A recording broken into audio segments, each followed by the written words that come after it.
دھارے چلتے ہیں عطا کے وہی قطرہ تیرا تار کھلتے ہیں سخا کے وہ ہے ذرہ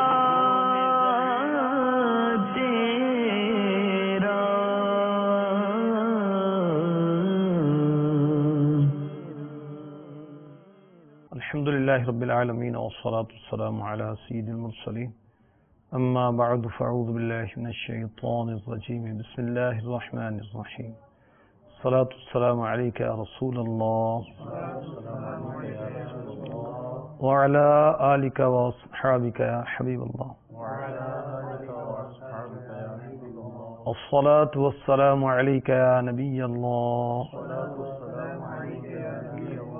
وعلى آلك وأصحابك يا نور الله. امیر اہل سنت کا رسالہ ہے کرامات فاروق اعظم رضی اللہ تعالی.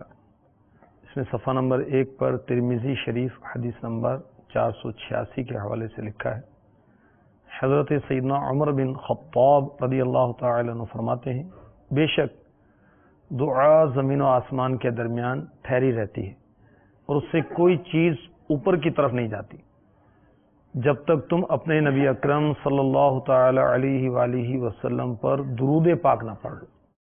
صلو علی الحبیب صلی اللہ تعالی علی محمد وعلی آلہ وصحبہ وبارک وسلم. نبی پاک صاحب الاولاق سیاح افلاق صلی اللہ تعالی علیہ وسلم کا فرمان عالی شان ہے، انما الاعمال بالنیات، اعمال کا دار و مدار نیتوں پر ہے. حسب حال اچھی نیتیں کر لیجیے، ثواب کے لیے، اللہ کی رضا کے لیے. جتنی اچھی نیتیں زیادہ کریں گے اجر و ثواب اسی قدر بڑھتا چلا جائے گا. سخیوں کی حکایات لیے پھر آپ کی بارگاہ میں حاضر ہوا ہوں، اور آج میں آپ کو انشاءاللہ فاروق اعظم رضی اللہ تعالی عنہ کی سخاوت کی کچھ حکایتیں عرض کروں گا، جنہیں میرے آقا علیہ الصلوۃ والسلام نے فرمایا کہ میرے بعد کوئی نبی ہوتا تو عمر ہوتے. بہت شان و عظمت ہے آپ کی سخاوت کی ایک جھلک ملاحظہ فرمائیں. فاروق اعظم رضی اللہ تعالی عنہ نے یہ خزائن العرفان میں لکھا ہے، حضرت ابو موسیٰ اشعری رضی اللہ تعالی عنہ کو لکھا، میرے لیے ایک باندی خرید کر بھیج دی. تو باندی خریدی گئی اور آپ کو بھیجی گئی. آپ کو باندی بہت پسند آئی تو آپ نے ایک قرآنی آیت پڑھی، پارہ 4 سورہ آل عمران آیت نمبر 92، تم ہرگز بھلائی کو نہ پہنچو گے جب تک راہ خدا میں اپنی پیاری چیز خرچ نہ کرو. یہ آیت پڑھ کر فاروق اعظم رضی اللہ تعالی عنہ نے اس باندی کو، اس کنیز کو، اس لونڈی کو آزاد کر دیا. سبحان اللہ. اللہ ہمیں توفیق دے کہ اس کی راہ میں خرچ کریں، پسندیدہ چیز خرچ کریں. پسند نہیں ہے اوروں کو دے دی، بھائی کھا لیا اب مزہ نہیں آ رہا اوروں کو دے دیا، وہ خراب نہ ہو جائے اوروں کو سرکا دیا. مزے کی بات یہ کہ اپنی پسند کی چیز دے بندہ، جو اپنے لیے پسند کرے وہی اپنے مسلمان بھائی کے لیے.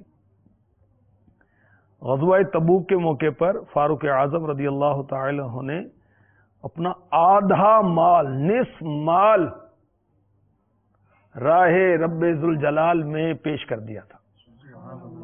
شہنشاہ خوش خصال صلی اللہ تعالی علیہ وسلم کی بارگاہ میں. آپ کی سخاوت کے کیا کہنے. آپ کے پاس ایک گھوڑا تھا، یہ مشکاہ شریف حدیث نمبر 1954 کا خلاصہ پیش کر رہا ہوں. اللہ کی راہ میں آپ نے اسے خیرات فرما دیا. اب جسے دیا اس نے اس گھوڑے کی قدر نہیں کی، آپ نے اس سے دوبارہ خریدنا چاہا تو شہنشاہ مدینہ صلی اللہ تعالی علیہ وسلم سے پوچھا، فرمایا اسے نہ خریدو، صدقہ واپس نہ لو، اگرچہ تمہیں 1 درہم میں دے دے، کیونکہ اپنے صدقے میں رجوع کرنے والا کتے کی طرح ہوتا ہے جو قے کر کے چاٹ لے. صدقہ دیا پھر واپس لے لیا اس سے، تو اس کی مثال دی گئی۔ تو بہرحال فاروق اعظم رضی اللہ تعالی عنہ کی سخاوت کے کیا کہنے، آپ نے گھوڑا اللہ کی راہ میں خیرات کر دیا۔ ایک مرتبہ ایک اعرابی آپ کی بارگاہ میں آیا اور سوال کیا، یہ اسود الغابہ میں ہے، تو آپ نے اسے اپنا کرتا عنایت فرمایا اور فرمایا خدا کی قسم اس کرتے کے سوا میں کسی چیز کا مالک نہیں۔ یعنی آپ کی ملکیت میں اس وقت وہ ایک کرتا تھا، وہی کرتا اس اعرابی کو، عرب کے دیہاتی کو آپ نے عطا فرما دیا۔ آپ کے سسر آپ کے پاس آئے اور گزارش کی کہ بیت المال سے کچھ مجھے دے دیں۔ فرمایا کیا یہ چاہتے ہو کہ اللہ تعالیٰ سے ایک خائن بادشاہ کی صورت میں ملاقات کروں؟ یہ کنز العمال کی حدیث کا خلاصہ پیش کیا جا رہا ہے۔ اور پھر اپنے ذاتی مال سے آپ نے 10,000 دراہیم اپنے سسر کو عنایت فرما دی، ذاتی مال سے دی۔ سبحان اللہ۔ جب آپ مال تقسیم فرماتے تو اسلام میں جو سبقت کرنے والے ہیں اور جو نسبت رکھنے والے ہیں ان کو ترجیح دیتے۔ ایک دفعہ آپ نے حضرت سیدنا اسامہ بن زید رضی اللہ تعالی عنہ کو 4,000 درہم عطا فرمائے۔ درہم کہتے ہیں چاندی کے سکے کو، دینار سونے کا سکہ۔ حضرت اسامہ بن زید رضی اللہ تعالی عنہ کو 4,000 درہم دیے اور اپنے شہزادے حضرت عبداللہ کو 3,000 عطا فرمائے۔ عرض کی ابا جان آپ نے اسامہ کو 4,000 دیے، مجھے 3,000 دیے۔ فرمایا بے شک اس لیے کہ وہ تیری نسبت، ان کا باپ تیرے باپ کی نسبت رسول اللہ صلی اللہ علیہ وسلم کو زیادہ محبوب تھے، لہذا میں نے رسول اللہ صلی اللہ علیہ وسلم کے پیارے کو اپنے پیارے پر ترجیح دی ہے۔ یہ ایک عشق رسول کی جھلک بھی ہے۔ تو بہرحال فاروق اعظم رضی اللہ تعالی عنہ بہت بڑے سخی تھے، اللہ کی راہ میں پسندیدہ مال خرچ کرتے تھے۔ اللہ ہمیں بھی اپنی راہ میں مال خرچ کرنے کی توفیق عطا فرمائے۔ حضرت سیدنا ابن عباس رضی اللہ تعالی عنہما فرماتے ہیں رسول اللہ صلی اللہ علیہ وسلم نے فرمایا سخاوت اللہ عز و جل کی عطا ہے، سخاوت کرو اللہ تعالیٰ تمہیں مزید عطا فرمائے گا۔ سنو، اللہ تعالیٰ نے سخاوت کو پیدا فرما کر ایک مرد کی صورت عطا فرمائی، پھر اس کی اصل کو طوبہ درخت کی جڑ میں راسخ کر دیا اور ٹہنیوں کو سدرۃ المنتہا کی ٹہنیوں کے ساتھ مضبوط کر دیا، اس کے بعد شاخوں کو دنیا کی طرف جھکا دیا۔ تو جو شخص اس کی کس کی سخاوت کی ایک ٹہنی پکڑ لے، اللہ تعالیٰ اس سے جنت میں داخل فرما دیتا ہے۔ سنو، بے شک سخاوت ایمان ہی سے ہے اور ایمان جنت میں ہے۔ اللہ تعالیٰ نے بخل کو اپنے غضب سے پیدا فرمایا اور اس کی اصل مینز جڑ، اصل کو شجر زقوم جہنم کا کانٹے دار درخت کے جڑ میں مضبوط کر دیا۔ اس کی شاخیں کس کی شاخیں؟ بخل کی، کنجوسی کی، زمین کی طرف مائل فرما دی۔ جو شخص اس کی یعنی بخل کی کسی بھی ٹہنی کو تھامتا ہے اللہ تعالیٰ اسے جہنم میں داخل فرما دیتا ہے۔ سنو، بخل ناشکری ہے اور ناشکری جہنم میں داخل ہونے کا سبب ہے۔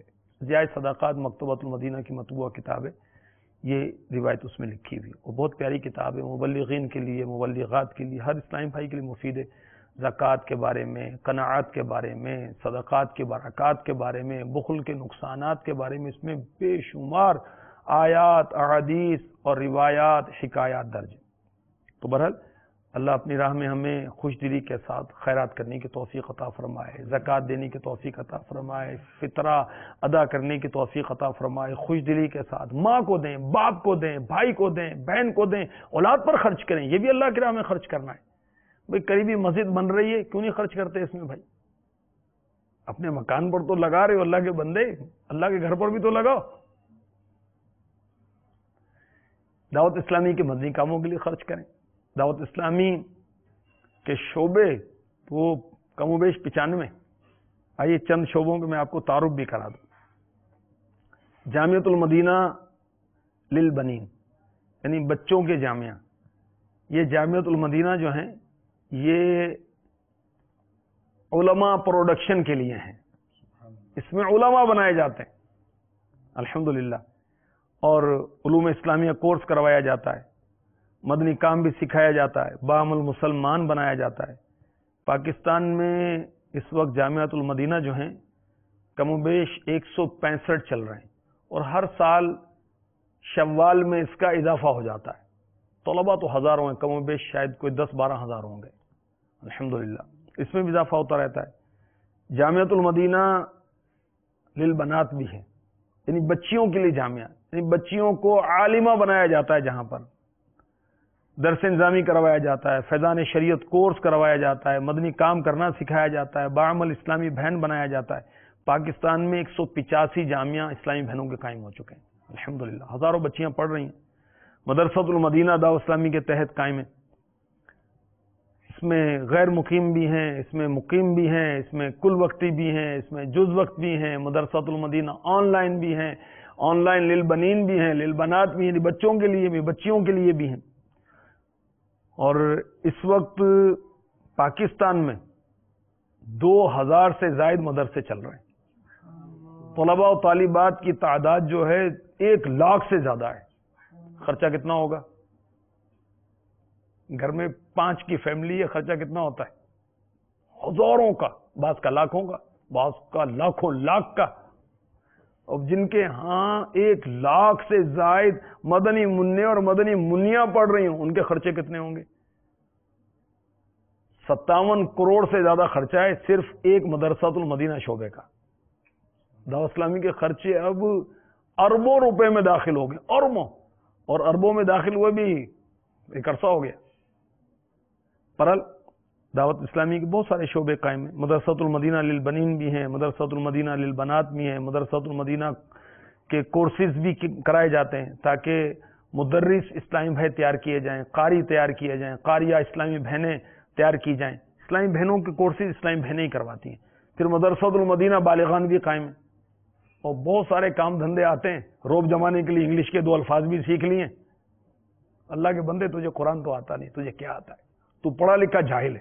اگر تو اپنے آپ کو پڑھا لکھا سمجھتا ہے نا، میٹرک کی وجہ سے، ایف اے کی وجہ سے، بی اے کی وجہ سے، ایم اے کی وجہ سے، ایم ایس سی کی فلاں ڈگری، فلاں ڈگری، فلاں ڈگری، قرآن آتا ہے؟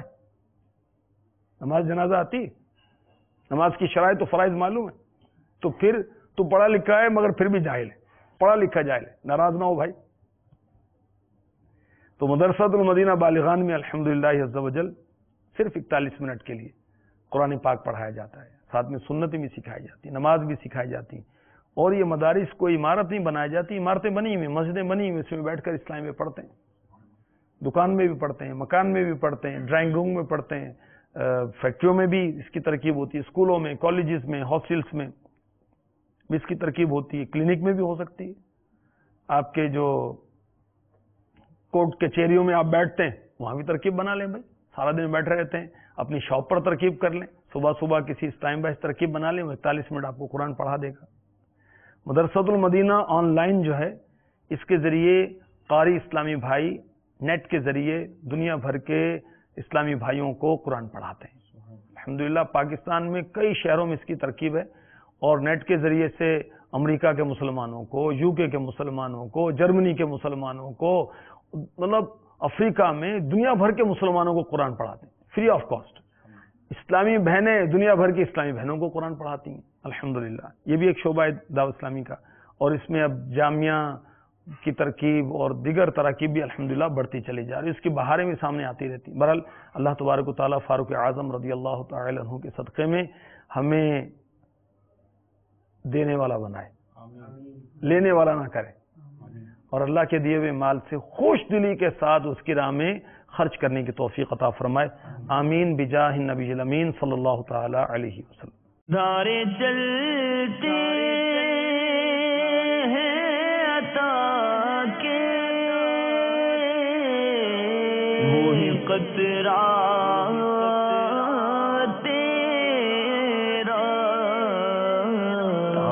کھلتے